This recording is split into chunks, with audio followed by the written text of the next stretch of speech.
Hi everyone, how are you doing? Today channel Dan Sreyoun is going to tell you about English short story by Aesop. 66. The Wolf and the Lion. A wolf had stolen a lamb and was carrying it off to his lair to eat it. But his plans were very much changed when he met a lion, who, without making any excuses, took the lamb away from him. The wolf made off to a safe distance, and then said in a much injured tone, "You have no right to take my property like that." The lion looked back, but as the wolf was too far away to be taught a lesson without too much inconvenience, he said, "Your property. Did you buy it, or did the shepherd make you a gift of it? Pray tell me, how did you get it?" Moral: what is evil won is evil lost. Thank you for watching my videos. Please subscribe, like and share to channel Dan Sreyoun in order to get more videos. Thank you. Hi everyone, how are you doing? Today channel Dan Sreyoun is going to tell you about English short story by Aesop. 67. The Peacock. The peacock, they say, did not at first have the beautiful feathers in which he now takes so much pride. These, Juno, whose favorite he was, granted to him one day when he begged her for a train of feathers to distinguish him from the other birds. Then, decked in his finery, gleaming with emerald, gold, purple, and azure, he strutted proudly among the birds. All regarded him with envy. Even the most beautiful pheasant could see that his beauty was surpassed. Presently the peacock saw an eagle soaring high up in the blue sky and felt a desire to fly, as he had been accustomed to do. Lifting his wings he tried to rise from the ground. But the weight of his magnificent train held him down. Instead of flying up to greet the first rays of the morning sun or to bathe in the rosy light among the floating clouds at sunset, he would have to walk the ground more encumbered and oppressed than any common barnyard fowl. Moral: do not sacrifice your freedom for the sake of pomp and show. Thank you for watching my videos. Please subscribe, like and share to channel Dan Sreyoun in order to get more videos. Thank you. Hi everyone, how are you doing? Today channel Dan Sreyoun is going to tell you about English short story by Aesop. 68. The Mice and the Weasels.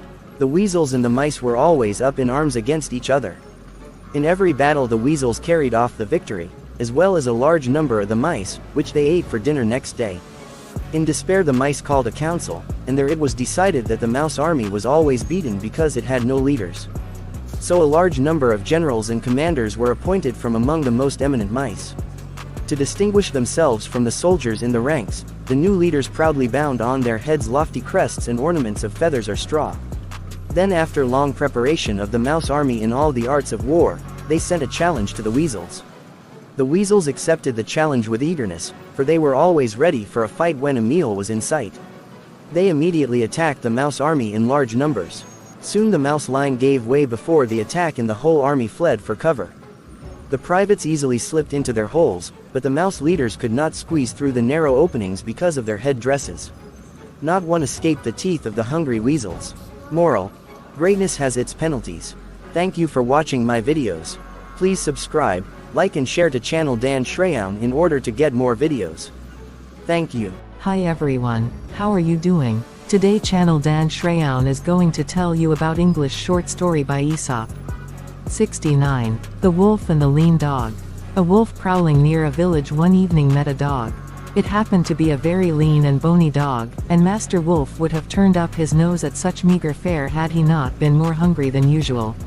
So he began to edge toward the dog, while the dog backed away. "Let me remind your lordship," said the dog, his words interrupted now and then as he dodged a snap of the wolf's teeth, "how unpleasant it would be to eat me now. Look at my ribs. I am nothing but skin and bone. But let me tell you something in private. In a few days my master will give a wedding feast for his only daughter. You can guess how fine and fat I will grow on the scraps from the table. Then is the time to eat me." The wolf could not help thinking how nice it would be to have a fine fat dog to eat instead of the scrawny object before him. So he went away pulling in his belt and promising to return. Some days later the wolf came back for the promised feast. He found the dog in his master's yard, and asked him to come out and be eaten. "Sir," said the dog, with a grin, "I shall be delighted to have you eat me. I'll be out as soon as the porter opens the door." But the porter was a huge dog whom the wolf knew by painful experience to be very unkind toward wolves. So he decided not to wait and made off as fast as his legs could carry him. Moral: do not depend on the promises of those whose interest it is to deceive you. Thank you for watching my videos. Please subscribe, like and share to channel Dan Sreyoun in order to get more videos. Thank you. Hi everyone, how are you doing? Today channel Dan Sreyoun is going to tell you about English short story by Aesop. 70. The Fox and the Lion. A very young fox, who had never before seen a lion, happened to meet one in the forest. A single look was enough to send the fox off at top speed for the nearest hiding place. The second time the fox saw the lion, he stopped behind a tree to look at him a moment before slinking away. But the third time, the fox went boldly up to the lion and, without turning a hair, said, "Hello, there, old top."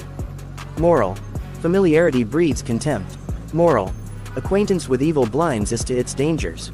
Thank you for watching my videos. Please subscribe, like and share to channel Dan Sreyoun in order to get more videos. Thank you.